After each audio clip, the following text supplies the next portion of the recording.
शुभ सकाळ सगळ्यांना. कसे आहात सगळे?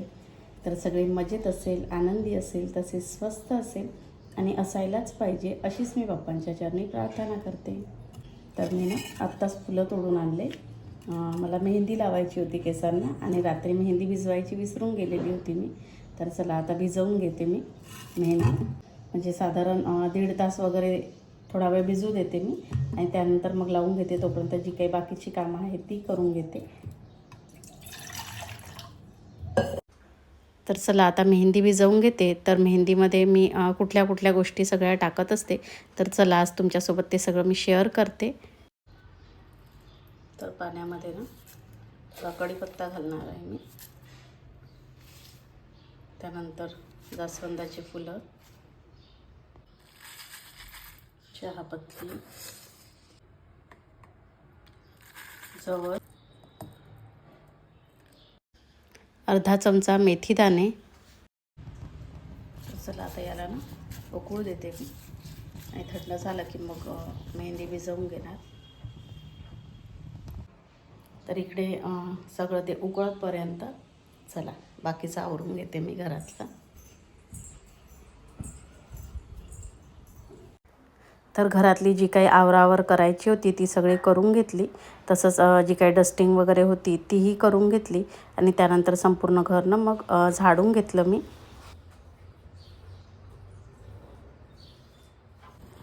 तर घरातली सगळी झाडझूड वगैरे झाली तोपर्यंत हे देखील छान उकळून गेलेलं होतं.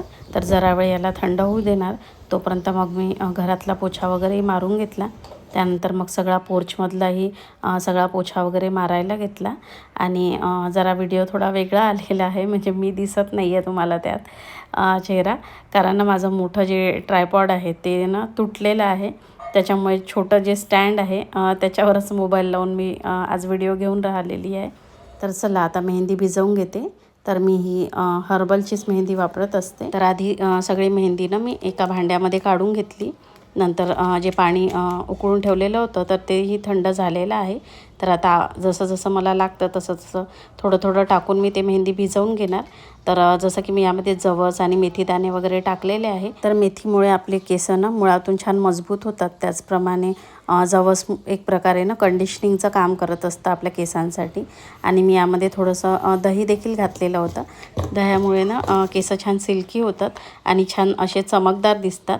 तर चला आता छान त्याला चांगलं भिजवून घेतलेलं होतं मी आणि एका बाजूला आता साधारण 1.5 तास वगैरे मी ठेवून देणार आणि नंतर मग मेहंदी लावून घेणार.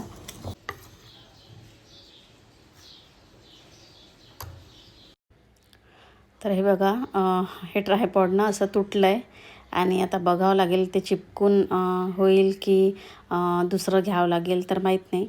तर सुरुवातीला तर थोडंसं मी ते चिपकवूनच बघणार जमतं की नाही जमत. जमलं तर छानच आहे, नाहीतर मग दुसरं घ्यावं लागेल मला, पण होऊन जाईल असं वाटतं आहे मला. तर चला मेहंदी वगैरे भिजवून झाली आणि त्यानंतर इकडच्या सगळ्या झाडांना पाणी द्यायचं होतं मला, म्हणून मग सगळ्या झाडांना छान असं पाणी वगैरे देऊन दिलं. तर चला आंघोळ वगैरे झाली आता आणि आता देवपूजा वगैरे करून घेते. चला.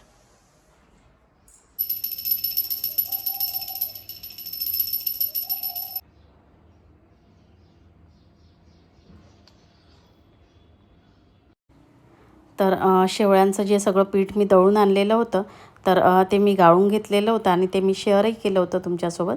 तर ते गाळताना जो कोंडा निघालेला होता ना सगळा, तर तो सगळा कोंडा मी रात्री भिजत घातलेला होता. हा रात्रीचा व्हिडिओ आहे. तर 2 तास साधारण मी भिजत घातला आणि म्हणजे भरपूर पाणी वगैरे टाकलं त्याच्यामध्ये, भिजत घातला आणि त्यानंतर 2 तासांनी मग मी सगळा हाताने तो पिळून घेतला आणि रात्रीच मग तो गाळून मी एका बाजूला ठेवून दिलेला होता. तर आता सकाळी ते सगळं पाणी वर आलेलं होतं त्याचं आणि जो त्याचा चीक असतो गव्हाचा तो सगळा खाली बसलेला आहे. तर त्याचे पापड करून घ्यायचे आहे मला, कारण त्याचा जास्त चीक उतरत नाही. पण ते म्हटलं चला गाईला वगैरे लावण्यापेक्षा किंवा टाकण्यापेक्षा म्हटलं चला त्याचे पापड करून घ्यावे. मात्र त्याआधी स्वयंपाक करायला घेतला. तर स्वयंपाकात मी फणसची भाजी केलेली होती. तर चला भाजीला फोडणी टाकलेली आहे मी आणि इकडे चपात्या करून घेते आता.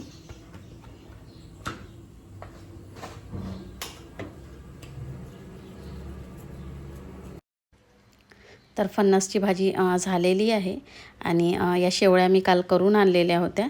तर आता इथे उन्हामध्ये ठेवलेल्या आहे मी त्या वाळण्याकरिता.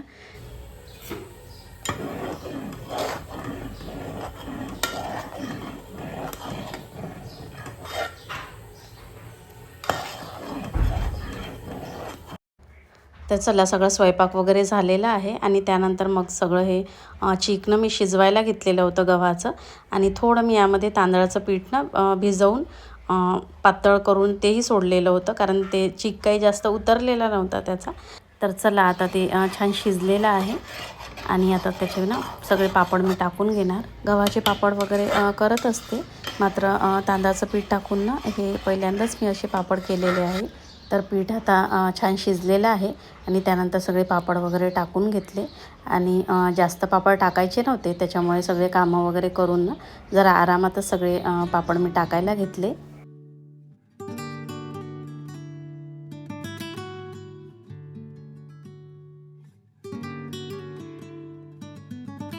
तर चला आता सगळी कामं झाली आणि आता मेहंदी लावून घेते मी. मग अशी म्हटलं चला आता सगळे कामं करूनच घेते आणि नंतर मग मेहंदी लावते मी. तर चला आता लावून घेते, म्हणजे आता निवांत मग वाळते, काही नाही मग धुवून घेता येते. तर चला. तर चला आता सगळी मेहंदी वगैरे लावून घेतली आणि आता छान वाळू देणार. आणि तसंही आता उन्हाळ्याचे दिवस आहे त्यामुळे लवकरच वाळते.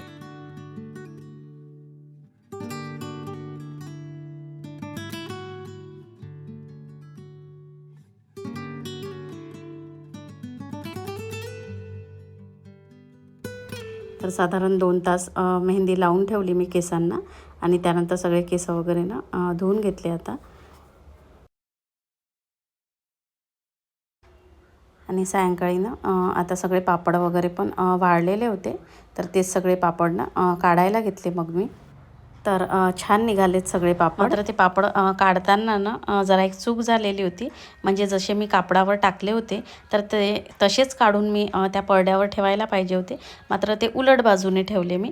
त्याच्यामुळे मग जेव्हा ते वाळले ना तर ते जरा आक्रसल्यासारखे होतात.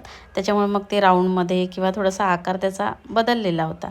मात्र जसेच्या तसे जर काढून आपण टाकले ना तर ते पापड तसेच्या तसे गोल राहतात छान.